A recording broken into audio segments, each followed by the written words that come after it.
दर्शकों, यह एक आत्मा की कहानी है जो मरने के बाद कुछ समय के लिए वापस इस दुनिया में आती है अपनी बेटी की रक्षा करने के लिए।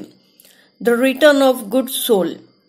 दो बहनें थी, रोहिणी और रेवती। रोहिणी काली विचित्र स्वभाव वाली ईर्ष्यालु थी। रेवती से 12 साल बड़ी थी। रेवती खूबसूरत और नासमझ थी, पढ़ने में तेज। घर में सभी कहते थे हमें रेवती से बहुत उम्मीद है। रेवती अपनी बहन से बहुत प्यार करती थी ही। कई बातों से अनजान रेवती वह मासूमियत में बड़ी हो रही थी। वह अभी तो इतनी नासमझ थी कि वह जान नहीं सकी कि उसकी बहन उससे बहुत जलती थी, उसका सफाया करना चाहती थी। माँ बाप जब भी रेवती को दीदी के पास छोड़कर बाहर जाते, वह रेवती को बहुत पीटती थी। वह पिता से फरियाद करती थी तो पिता दीदी को डांटते थे। फिर धीरे धीरे वह रेवती को इतना डराने लगी कि वह उसकी फरियाद करने से भी डरने लगी। और रेवती की किस्मत भी देखो, साथ ही नहीं दिया। उसके बड़े होने के पहले ही माता पिता दोनों चल बसे। उसकी बहन की शादी हो चुकी थी और रोहिणी ने रेवती को माता पिता के मृत्यु के बाद अपने साथ ही रख लिया और रेवती की जिंदगी उसने पूरी तरह से तबाह कर दी। सभी पिता की धन दौलत भी उसने हड़प ली। एक दिन रेवती बहुत मुश्किल से घर से भाग गई और उसने सभी रिश्तेदारों को सब कुछ बता दिया और अपनी जिंदगी बहुत खतरे में होने का कहकर मदद की अपील की।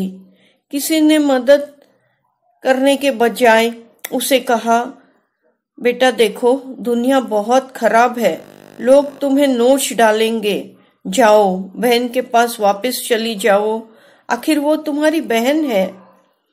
अब उसे पूरा खतरा था।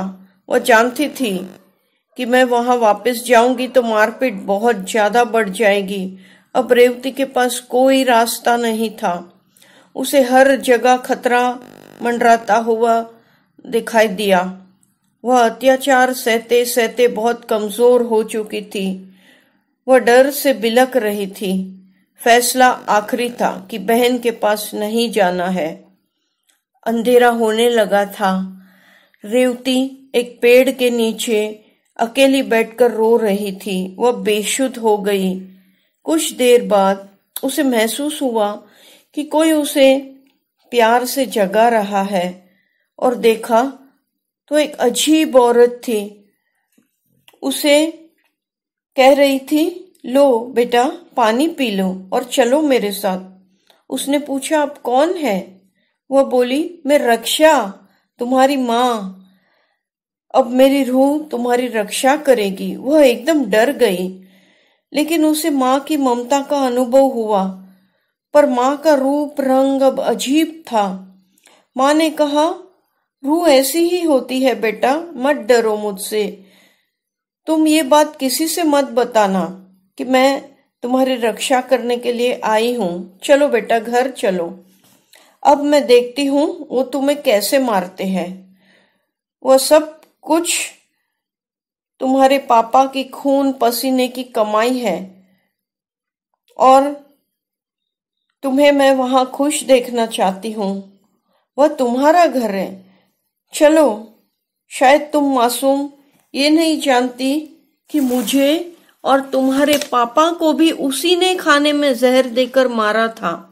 चलो रेवती। रेवती घर चलती है। माँ तो रेवती के सिवा किसी को दिखाई नहीं देती। रेवती जैसे ही घर जाती है, बहन उसे पकड़ लेती है और उसके बाल खींचकर पटक पटक कर उसे मारने लगती है। पर ये क्या? अचानक रेवती के बहनों के शरीर में रक्षा की रूह प्रवेश करती है और वह उठ खड़े होते हैं और रोहिणी को बहुत पीटते हैं। इतनी बुरी तरह से पीटते हैं कि वह बेहोश हो जाती है। फिर वह रूह जब रोहिणी होश में आती है तो उसके शरीर में प्रवेश करती है और बहन बहनोई को पीट पीट कर सड़क पर ले जाती है। लोग इकट्ठा हो जाते हैं। सबके सामने ही वही उसे मार मार कर जान ले लेती है। लोग पुलिस बुलाते हैं और पुलिस उसे हत्या के आरोप में गिरफ्तार कर लेती है। रक्षा की रूह उस समय उसके शरीर से बाहर आती है।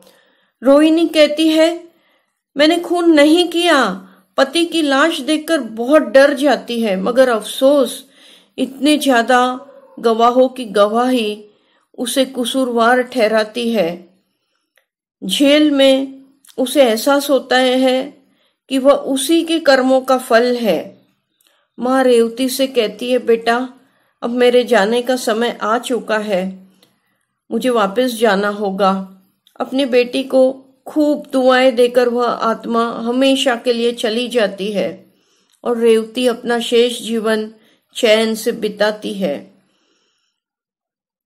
दर्शकों, कभी कभी यह सच है कि आसमान झुकता है, फरिश्ते मदद के लिए हाथ आगे